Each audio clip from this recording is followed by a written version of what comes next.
Karyn Bryant for MMA Heat. I'm here tonight with the victorious Aaron Simpson. The A train was working for you tonight. Do you think it was working, or how do you feel about your victory? Yeah, I mean, I can always, just with my wrestling background, I think I can control a fight, control where it goes, but at the same time, I need to let my hands go a little bit more, attack him a little bit more. Try to drop him on my feet, but he's a tough competitor. Brad Tavares is no joke, and he'll be around this sport for a long time. Yeah, we actually were over at Extreme Couture the other day when Brad was training, and he's been working with Ray Cephalo. I know he's been working hard leading up to this. He knew you were going to be a good challenge, but was this the fight you thought he would be bringing to you tonight? Yeah, of course. I mean, I expected his. He's young to where every fight that he fights is going to get better and better and better. And if you look at him, his last couple fights from the Ultimate Fighter till Baroni until now, he's come out and shown that he can fight at this level, and he's definitely deserves to be here. You talked about your wrestling background. I know we know Mark Munoz pretty well, and that fight for you was one of those that both you guys were kind of like, I don't want to fight this guy. He's my boy. But after that fight did not go your way, was there anything that you wanted to change about your game to try to get you back on the right path? Because after Mark's victory over you, he's been just climbing like crazy. Yeah, well, yeah, and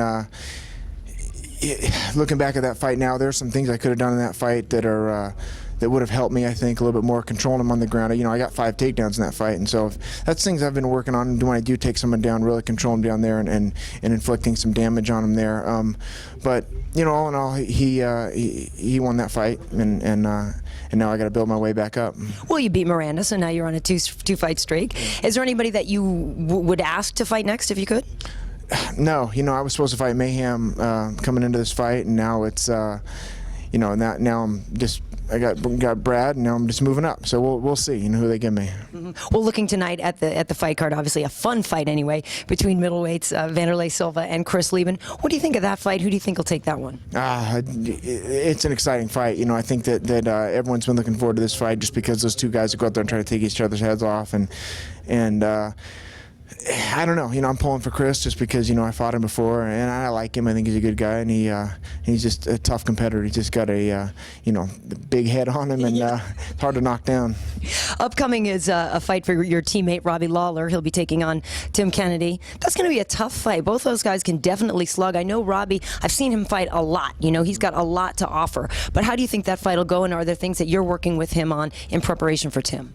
Having Robbie at Power MMA and Fitness with us has been a blessing because of his knowledge and his ability to really apply what he brings to the game, to all of us. Who it's just a great coaching, and yeah, we can help him a little bit with wrestling. He likes to get in there and actually scrap with us, and Bader and CB and myself and Seth Baczynski, and so having Robbie around has been great. So I think with that fight, he knows what Tim Kennedy brings, and he comes with a real aggressive kind of wrestling style and try to ground dirty boxing and stuff. And so Robbie will be ready. He'll definitely be ready, and we're excited to see him out there with July 30th.